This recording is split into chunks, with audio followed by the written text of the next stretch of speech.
Kurban adalah ungkapan rasa syukur kita dan salah satu bentuk kegiatan untuk mendekatkan diri kepada Allah Subhanahu wa Ta'ala, serta bukti kesungguhan kita dengan menyerahkan segalanya kepada Allah Sang Pencipta.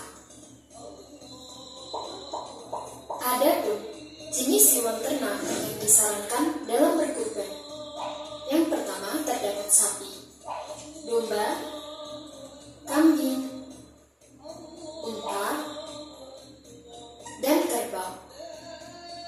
Tata cara penyembelihan hewan kurban. Nah, kali ini yuk tonton dan simak video secara tuntas agar kita tahu nih bagaimana tata cara penyembelihan secara benar. 1.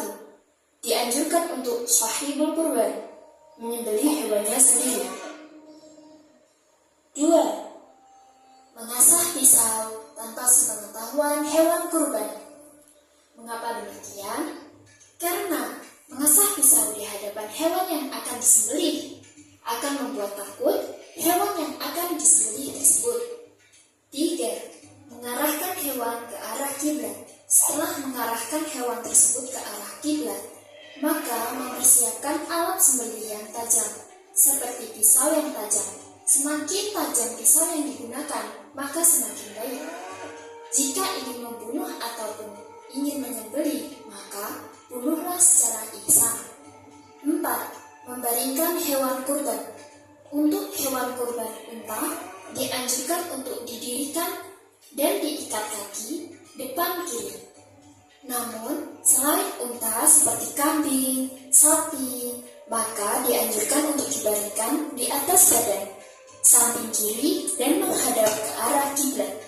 Lalu, meletakkan kaki penyembelih di atas leher hewan tanpa menyiksa hewan. Dimulai dengan membaca bismillah secara wajib dan takbir sunnah. Tata cara penyembelihan yang terakhir, yaitu menyebut nama pengurban. Penyembelihan dilakukan secara cepat. Selain itu, penyembelihan harus dilakukan sekaligus dengan satu kali sayatan atau beberapa kali gerakan tanpa mengangkat pisau agar meringankan rasa sakit pada hewan.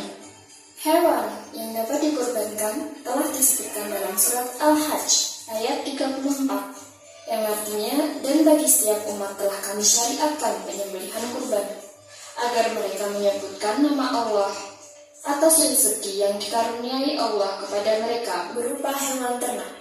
Maka Tuhanmu ialah Tuhan yang Maha Esa. Karena itu, berserah dirilah kamu kepadanya